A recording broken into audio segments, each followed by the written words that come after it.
Welcome to this briefing session on what to look for when assessing the quality of project frameworks. My name is Leonard and I'm a Principal Evaluation Specialist in ADB's Operations Evaluation Department. We'll look at good practice and not such good practice examples and show you how to tell the difference. This presentation does not cover how to prepare a project framework. That is the subject of other training provided by the Human Resources Division.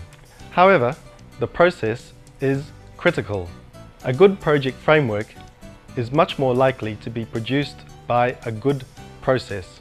Preparation of a project framework involves the iterative analysis, discussion, and participation by stakeholders to conceptualize and put on paper the objectives of the project, what it's trying to achieve, how these will be achieved, and how we will measure the results. I would like to stress that the process of preparation is critical. There aren't any clear black and white answers. In this briefing, I'd very much like to give you clear-cut guidelines. Do this, do that. But I'm afraid it's not like that. It is a much more uncertain process. But having said that, I believe that there are good practices which we can identify and things which you should avoid, and we'll also seek to identify those. The need to improve the quality of project frameworks was illustrated in a special evaluation study carried out by the Operations Evaluation Department in 2002.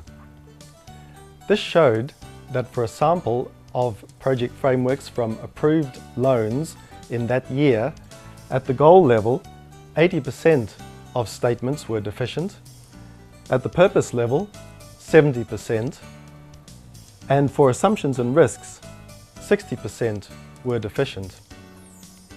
Unfortunately, the situation had got worse between 2000 and 2002.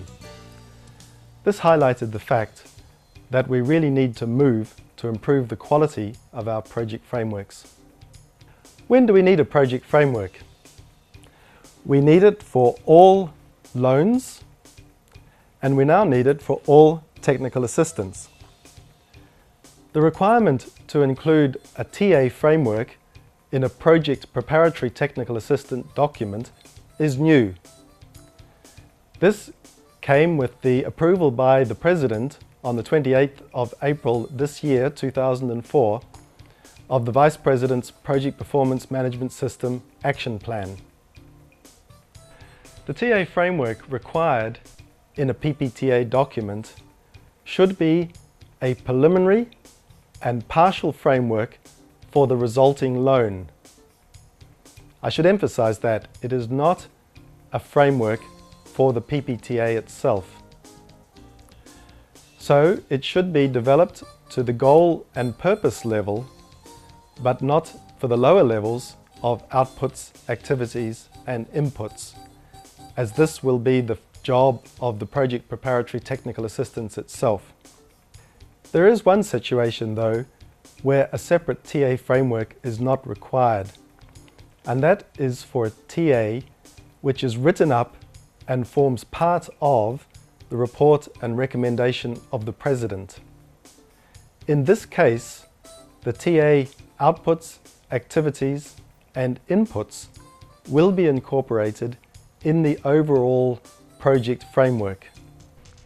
And the TA is, of course, expected to contribute to the common purpose and goal of the overall project.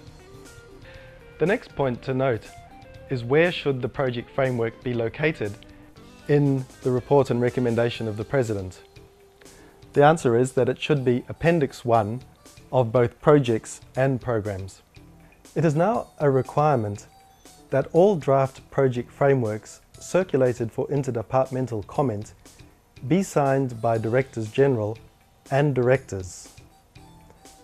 This was introduced as part of the Project Performance Management System Action Plan approved by the President on the 28th of April 2004. It was introduced to help ensure that all project frameworks undergo internal quality assurance and checking.